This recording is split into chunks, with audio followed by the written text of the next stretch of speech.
ओम शांति। आज 3 अक्टूबर 2023 के साकार मधुर महावाक्य हैं। आज के मधुर मुरली में बाबा ने हम सबसे बात की कि अब धीरज रखो, ये दुख धाम जाने वाला है। सुख की नई दुनिया स्वर्ग फिर से आने वाला है। अब कुछ घड़ियां बाकी रही हैं। धीरज धरो, एक बाप को प्यार से याद करो। विजय का नगाड़ा तब बजेगा जब यहाँ पर तुम बच्चों पर माया की ग्रहचारी बैठना बंद हो जाएगी, बुद्धि की लाइन क्लियर होगी। अभी तो माया के विघ्न पड़ते रहते हैं। वाहवा तब निकलेगी जब तुम बच्चे माया जीत बन जाएंगे। अभी तो 3 पैर पृथ्वी के भी नहीं मिलते हैं, फिर सारी पृथ्वी पर आपका ही राज्य होगा। आपको घर गृहस्थ में रहते कमल फूल समान रहना है, तोड़ निभाना है, अंत तक अपनी जिम्मेवारियों को निभाना है, लेकिन किसी से भी नफरत नहीं करनी है। अब आप सुख की दुनिया में जा रहे हो। सदगति के लक्षण है सर्वगुण संपन्न, 16 कला संपूर्ण, संपूर्ण निर्विकारी, मर्यादा पुरुषोत्तम। पहले दुर्गति में थे, अब सदगति में जा रहे हो। सदगति दाता के गुण हैं कि वो ज्ञान सागर हैं, सुख सागर हैं, प्यार के सागर हैं। अब इस दुनिया से बुद्धियोग हटा लेना। याद रखना है हम सब एक्टर हैं, वापिस घर जा रहे हैं। यही मन मना भव माम एकम स्थिति है। चलते फिरते अपने को एक्टर समझना है। देह के संबंधों से बुद्धियोग तोड़ देना है। सुनते हैं बाबा के मधुर बोल। बाबा ने कहा, मीठे बच्चे, ग्रस्त व्यवहार में रहते सबसे तोड़ निभाना है। ग्रस्त व्यवहार में रहते सबसे तोड़ निभाना है। नफरत नहीं करनी है, लेकिन कमल फूल समान पवित्र जरूर बनना है। क्वेश्चन है, तुम्हारी विजय का नगाड़ा कब बजेगा? वाह वाह कैसे निकलेगी? तुम्हारी विजय का डंका कब बजेगा? वाह वाह कैसे निकलेगी? अंत समय जब तुम बच्चों पर माय की ग्रहचारी बैठना बंद हो जाएगी, सदा लाइन क्लियर रहेगी, तब वाह वाह निकलेगी, विजय का डंका बजेगा। अभी तो बच्चों पे ग्रहचारी बैठ जाती है, विघ्न पड़ते रहते हैं। 3 पैर पृथ्वी के लिए भी, सेवा के लिए भी मुश्किल मिलते हैं, लेकिन वो समय आएगा जब तुम बच्चे सारे विश्व के मालिक होंगे। वो समय भी आएगा जब तुम सारे विश्व के मालिक होंगे। गीत है, धीरज धर मनुआ धीरज धर, तेरे सुख के भरे दिन आएंगे। ओम शांति। बच्चे नंबरवार पुरुषार्थ अनुसार जानते हैं कि पुराना नाटक पूरा हुआ। दुख के दिन बाकी कुछ घड़ियां हैं, फिर सदा सुख ही सुख होगा। जब सुख का पता पड़ता है तो समझा जाता है ये दुख धाम है, वास्ट डिफरेंट है। सुखधाम में दुखधाम में बहुत बड़ा अंतर है। अभी सुख के लिए तुम पुरुषार्थ कर रहे हो, समझते हो ये दुख का पुराना नाटक पूरा हुआ। सुख के लिए बाप दादा की श्रीमत पर चल रहे हैं। कोई को भी समझाना बहुत सहज है। दुख का नाटक पूरा हुआ, सुख के लिए हम बाबा की श्रीमत पर चल रहे हैं, ये बात समझानी बहुत सहज है। अब हमें बाबा के पास जाना है। बाबा लेने के लिए आए हैं। बाबा के पास जाना है, बाबा लेने के लिए आए हैं। ग्रस्त व्यवहार में रहते कमल फूल समान पवित्र होकर रहना है, तोड़ जरूर निभाना है। अगर तोड़ नहीं निभाते हो तो जैसे सन्यासियों मिसल हो जाते, वह तोड़ नहीं निभाते तो उनको निर्वृत्ति मार्ग हठ योग कहा जाता है। जैसे कि वो छोड़ के चले जाते हैं तो हठ योग कहा जाता। सन्यासियों द्वारा जो सिखाया जाता वह हठ योग। हम राजयोग सीखते हैं जो भगवान सिखाते हैं। भारत का धर्म शास्त्र है गीता। दूसरों का धर्म शास्त्र क्या है, उनसे अपना कोई ताल्लुक नहीं। तुम अब ग्रस्त व्यवहार में रहते एक बार सन्यास करते हो, फिर 21 जन्म उसकी प्रारब्ध पाते हो। उनका हद का सन्यास हठ योग, तुम्हारा बेहद का सन्यास और राजयोग। वह तो ग्रस्त व्यवहार छोड़ देते हैं, राजयोग का तो बहुत गायन है। भगवान ने राजयोग सिखाया तो भगवान जरूर ऊंच से ऊंच को कहेंगे। श्री कृष्ण तो भगवान हो ना सके, बेहद का बाप है निराकार, बेहद की बादशाही वही दे सकते हैं। यहाँ ग्रस्त व्यवहार से नफरत नहीं की जाती। बाबा सिखाते घर ग्रस्त से नफरत नहीं करनी। बाप कहते ये अंतिम जन्म ग्रस्त व्यवहार में रहते पवित्र बनो। पतित पावन किसी सन्यासी को नहीं कहा जाता। सन्यासी खुद भी गाते हैं पतित पावन आओ, उनको याद करते हैं। वो भी पावन दुनिया चाहते हैं, परंतु ये नहीं जानते कि दुनिया एक है या और है। ये नहीं जानते वह दुनिया ही एक और है, जबकि वो ग्रस्त व्यवहार में ही नहीं तो देवताओं को भी नहीं मानेंगे। वो कभी राजयोग नहीं सिखा सकते। सन्यासी कभी राजयोग नहीं सिखा सकते, ना बाप कभी हठ योग सिखा सकता, ना सन्यासी कभी राजयोग सिखा सकते। ये समझने की बात है। अभी दिल्ली में वर्ल्ड कॉन्फ्रेंस होती, उनको समझाना है, लिखत में सबको देना है।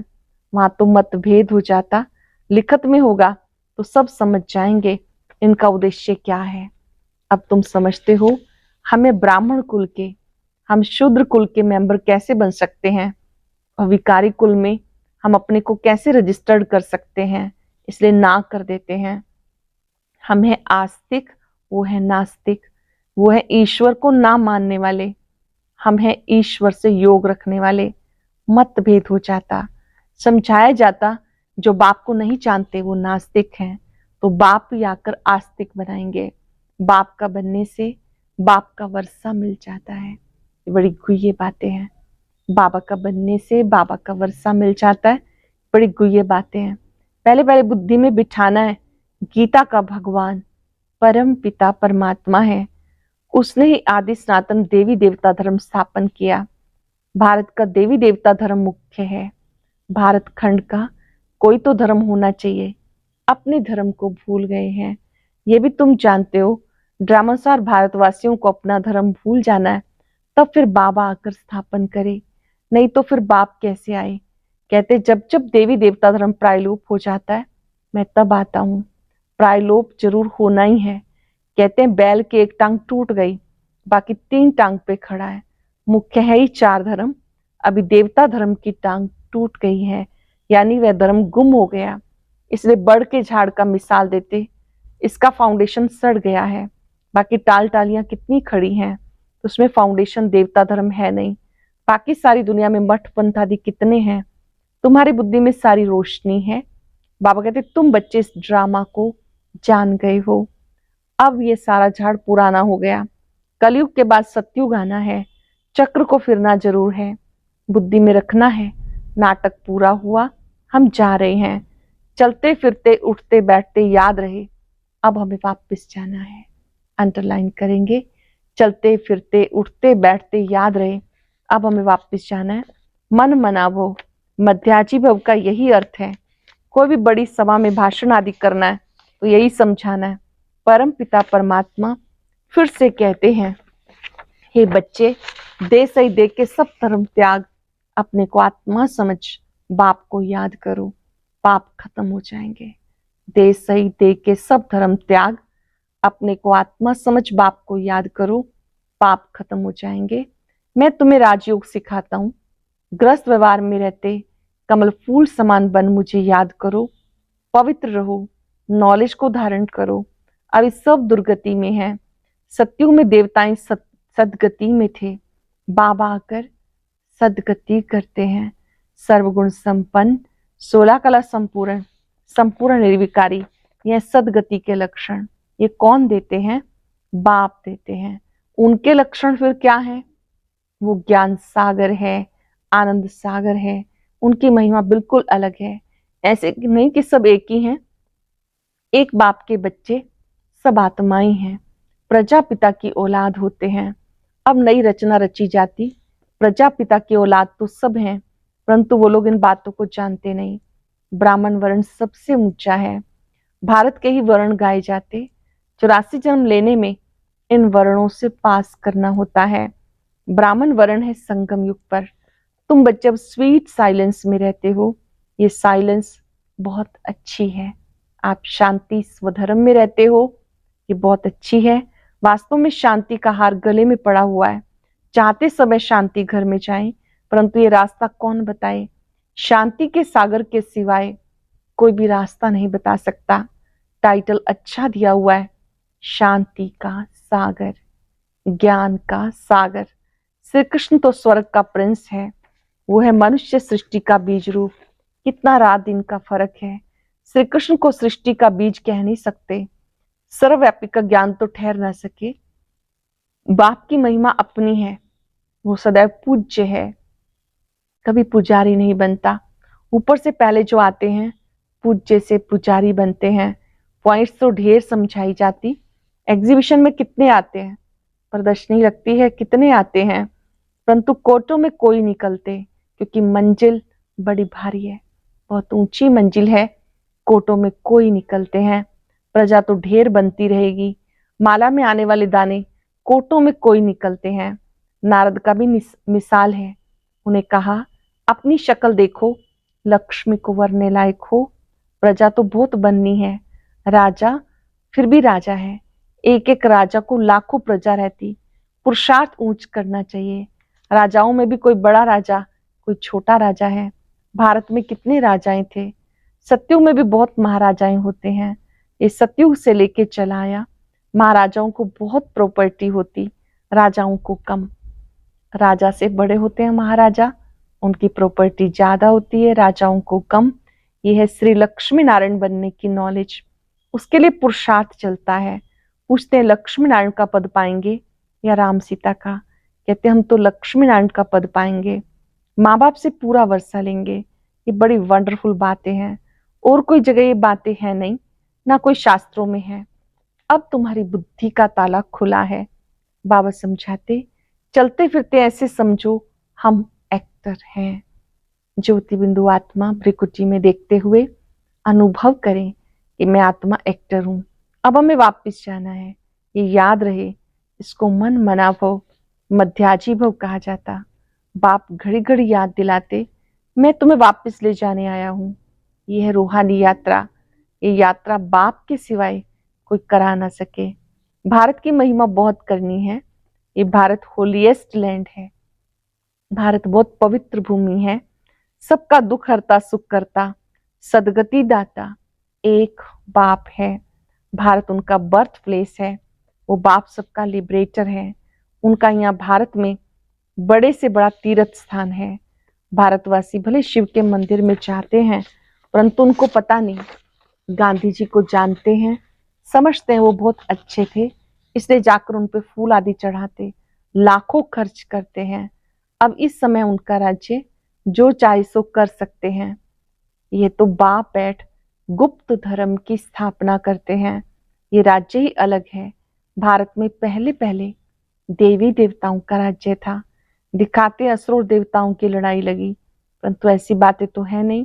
यहाँ तो युद्ध के मैदान पर माया पर जीत पाई जाती। माया पर जीत जरूर सर्वशक्तिवान पहनाएंगे। बाबा ही रावण राज्य से छुड़ाकर राम राज्य की स्थापना करा रहे हैं। बाकी वहां लड़ाई आदि की बात होती नहीं। अभी देखेंगे तो सृष्टि में सर्वशक्तिवान इस समय क्रिश्चियन लोग हैं। वह चाहे तो सब पर जीत पा सकते हैं, परंतु वो विश्व के मालिक बने ये कायदा नहीं। इस राज को भी जानते हो तुम बच्चे, इस राज को जानते हो। इस समय सर्वशक्तिवान राजधानी क्रिश्चियन की है, नहीं तो उनकी संख्या कम होनी चाहिए, क्योंकि लास्ट में आए हैं। परंतु 3 धर्मों में ये धर्म सबसे तीखा है, सबको हाथ करके बैठे हैं। ये भी ड्रामा बना हुआ है, इनके द्वारा ही फिर हमें राजधानी मिलनी है। कहानी भी है, 2 बिल्ले लड़े, माखन बीच में तीसरे को मिल जाता, तो वो आपस में लड़ते हैं, मक्खन बीच में भारतवासियों को मिलना है। कहानी तो पाई पैसे की है, अर्थ कितना बड़ा है। मनुष्य कितने बेसमझ हैं, एक्टर होते भी ड्रामा को नहीं जानते, बेसमझ हो गए। समझते भी गरीब हैं, साहूकार लोग कुछ भी नहीं समझते। गरीब निवास पतित पावन बाप आया है, प्रैक्टिकल में पार्ट बजा रहे हैं। बाबा आया है, पार्ट बजा रहे हैं। बड़ी बड़ी सभाओं में तुम्हें समझाना है। विवेक कहता धीरे धीरे वाहवा निकलेगी, लास्ट मोमेंट में डंका बजना है। अभी तो बच्चों पे ग्रहचारी बैठती है, लाइन क्लियर नहीं, विघ्न पड़ते रहते हैं। ये भी ड्रामा अनुसार पढ़ते रहेंगे। जितना पुरुषार्थ करेंगे उतना ऊंच पद पाएंगे। पांडवों को 3 पैर पृथ्वी के नहीं मिलते थे, अभी का ये गायन है, परंतु ये किसी को पता नहीं। वही फिर प्रैक्टिकल में विश्व के मालिक बने। तुम बच्चे अब जानते हो, इसमें अफसोस नहीं किया जाता। कल्प पहले भी ऐसा हुआ था। ड्रामा के पट्टे पर खड़ा रहना चाहिए, हिलना नहीं चाहिए। अब नाटक पूरा होता है, चलते हैं सुखधाम। पढ़ाई ऐसी पढ़नी है जो ऊंच पद पाए। पढ़ाई ऐसी पढ़नी है जो हम पढ़कर ऊंच पद पाए। अच्छा, मीठे मीठे सिक्के लदे बच्चों प्रति माता पिता बाप दादा का याद प्यार गुड मॉर्निंग। रूहानी बाप की रूहानी बच्चों को नमस्ते। रूहानी बच्चों की रूहानी बाप दादा को याद प्यार नमस्ते गुड मॉर्निंग। शुक्रिया बाबा, शुक्रिया। धारणा के लिए सार, चलते फिरते अपने को एक्टर समझना है, ड्रामा के पट्टे पे अचल रहना है, बुद्धि में रहे। अभी हम वापस घर जाते हैं, हम यात्रा पर हैं। सदगति के सर्व लक्षण स्वयं में धारण करने हैं। सर्वगुण संपन्न 16 कला संपूर्ण बनना है। चलते फिरते अपने को एक्टर समझना है, ड्रामा के पट्टे पे अचल रहना है, बुद्धि में रहे। अब हम वापस घर जाते हैं, हम यात्रा पर हैं। सदगति के लक्षण स्वयं में धारण करने हैं। सर्वगुण संपन्न 16 कला संपूर्ण बनना है। वरदान है संगम युग पर श्रेष्ठ मत द्वारा श्रेष्ठ गति को प्राप्त करने वाले प्रत्यक्ष फल के अधिकारी भव। संगम युग पर श्रेष्ठ मत द्वारा श्रेष्ठ गति को प्राप्त करने वाले प्रत्यक्ष फल के अधिकारी भव। संगम युग पर श्रेष्ठ मत के आधार पर जो श्रेष्ठ कर्म करते हो उसका प्रत्यक्ष फल अर्थात सफलता अभी प्राप्त होती है। इसलिए कहते जैसी मत वैसी गत। वो लोग समझते हैं मरने के बाद गति मिलेगी। आप बच्चों को इस अंतिम मरजीवा जन्म में हर कर्म की सफलता का फल गति प्राप्त होने का वरदान मिला हुआ है। आप भविष्य के इंतजार में नहीं रहते, अब ये भी करते हो, अब ये भी प्राप्ति का अधिकार मिल जाता है। इसको कहते हैं रच्यता का रचना से सच्चा प्यार। संगम युग पर श्रेष्ठ मत के आधार पर जो श्रेष्ठ कर्म करते हो उसका प्रत्यक्ष फल अर्थात सफलता अभी प्राप्त होती है। इसलिए कहते जैसी मत वैसी गत। वो लोग समझते हैं मरने के बाद गति मिलेगी। आप बच्चों को इस अंतिम मरजीवा जन्म में हर कर्म की सफलता का फल गति प्राप्त होने का वरदान मिला हुआ है। आप भविष्य के इंतजार में नहीं रहते हो, अब ये भी करते हो, अब ये भी प्राप्ति का अधिकार मिल जाता है। इसको कहते हैं रच्यता का रचना से सच्चा प्यार। स्लोगन है दृढ़ संकल्प से हर कदम में बाबा को फॉलो करने वाले ही संपन्न बनते हैं। दृढ़ संकल्प से हर कदम में बाबा को फॉलो करने वाले ही संपन्न बनते हैं। आज हम सब अभ्यास करेंगे, मैं दृढ़ संकल्पधारी आत्मा हूं। जहां दृढ़ता है वहां सफलता है। दृढ़ता सफलता की चाबी है। ब्रह्मा बाप का चित्र सामने लाएं। बाबा के चित्र को देखते चरित्र याद आए। ब्रह्मा बाप संपूर्ण कैसे बने। मुझे भी दृढ़ संकल्प से बाप समान बनना ही है।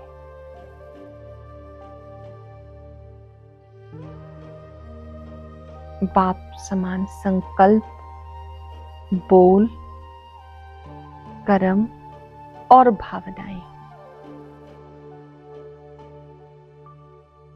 बाबा के स्वरूप पर एकाग्र होकर अपने में शक्ति भरे।